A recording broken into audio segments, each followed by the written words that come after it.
What's your name? Nice to meet you.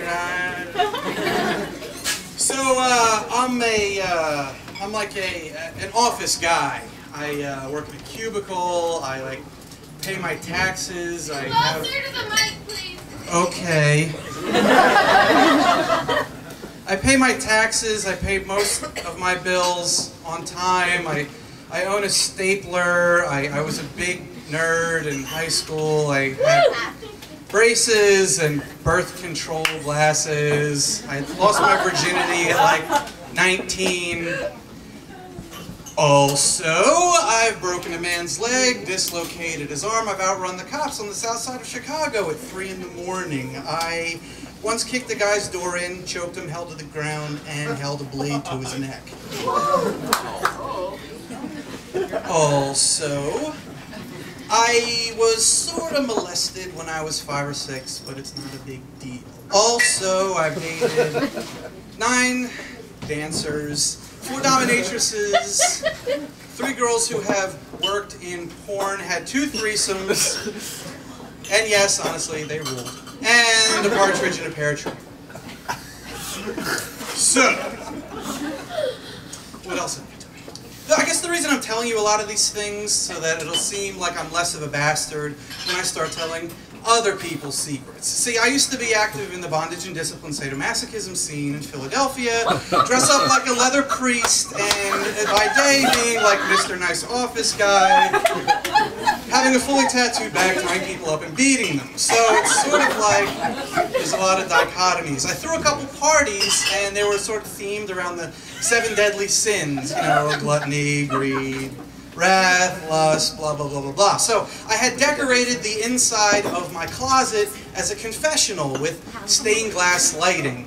And a lot of people were like competing at these parties for like prizes, like the prize for winning pride was like a magnified mirror, and the prize for winning greed was like fake money, the blah, blah, blah, blah, blah, blah, blah. The girl who won for sloth at that party actually showed up, changed into her pajamas, and fell asleep at the party. So the person that won for gluttony pigged out and then passed out. So things were going pretty well at the party, and you know, like a lot of my friends were sort of like me. You know, by day they were responsible people, and by night they were, you know, slavering freaks. You know, they were, you know, one guy, you know, was really, you know, hardcore, honest, you know, blue-collar guy, and I got him into confession, and there I was dressed as a leather priest, and you know, he was drunk, really, really drunk, and he gave me an actual confession.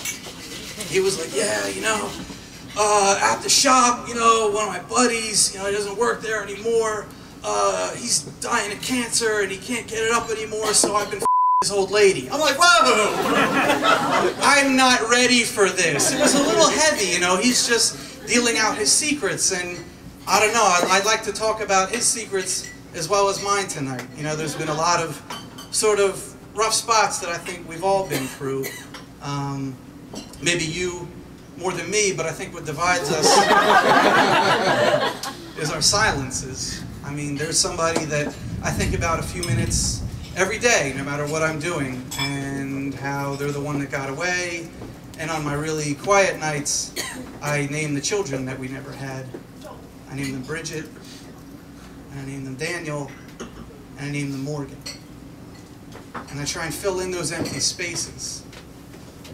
Sometimes I fill in the silences with stories, sometimes I tell jokes to set all my friends at ease, sometimes I just make up random shit to tell my coworkers because I see them sort of sinking. There were some other confessions at that party that night, 2 that sort of really flipped my wig. One was a woman who had just been recently married, and she saw a lot of the polyamorous stuff and the sort of transgender stuff going on at the party, and a lot of like playing with sexual roles. And when I got her into confession, she admitted that she was really, really envious of the open sexual relationships that some of the people had there.